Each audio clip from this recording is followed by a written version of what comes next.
looking forward to reading the book. I wrote a similar book on a similar theme, but on shareowner activism, Uprising, shareholders. But one of the things that has facilitated that is the internet. I could just look at a website, proxydemocracy.org, for example. And I'd be curious if you could give us some senses how you think the internet is it a sort of a viral thing that helps the uprising around the country? How has it made a difference? I'm glad you asked about both issues. I have a chapter in the book where I snuck into the ExxonMobil shareholder meeting last year with a group of shareholder activists who have made headlines, I think today. Yes, right. I don't know what the vote was. They lost. Shareholders lost last year. Same margin. Because Rex lost is a relative thing. Well, Rex is still in charge. Well, okay. They're getting attention, though. That's the important. Yeah. Right. Well, Front page. what I found was is that shareholder activism, as you know, is a very esoteric, very quiet part of the uprising. You have to run very special kinds of campaigns.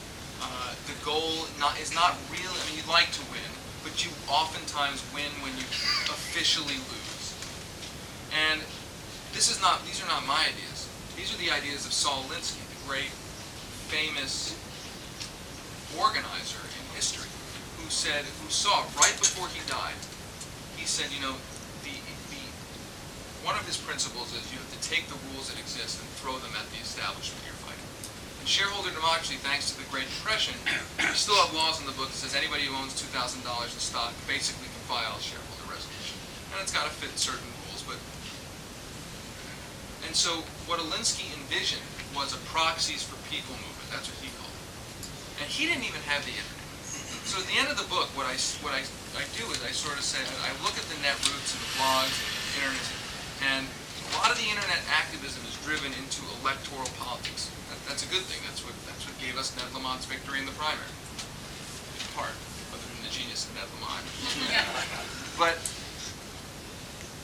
now imagine using the grassroots power of the internet and connecting that with people, with ordinary people who have each individually a relatively small amount on average of stock in a 401k or a pension plan.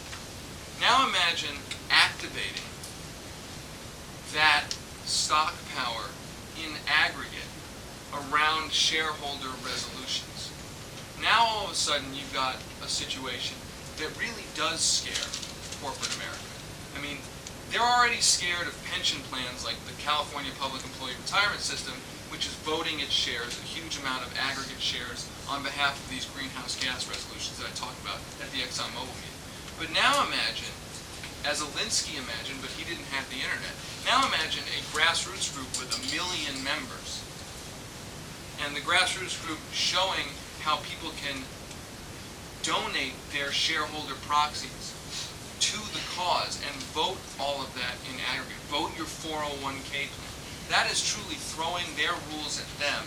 And that is truly, I think, would be the next step of taking the internet and technology and going beyond just elections and going to real, what I call in the book, direct action. Right? There's a difference between elections and direct action. We think that the way to change the world is elections. And if you want to be conspiratorial about it, elections are what the establishment sets up for us to express our pleasure or displeasure. Direct action is what the establishment does not want anyone to deal with. Direct action is when a union organizes a workplace and says, I don't care what the Congress does. I don't care who's elected. We're going to bargain collectively and say to the employer, you're going to give us better wages, whether the politician says you're going to give us better wages or not. That's the same thing with shareholder democracy. You get enough shares that say, we want you, the corporation, to do this. We don't care what the president is saying. We don't care who's elected to the Congress, because we've taken matters into our own hands. And I think that area of direct action is one of the least exploited and most important opportunities for us.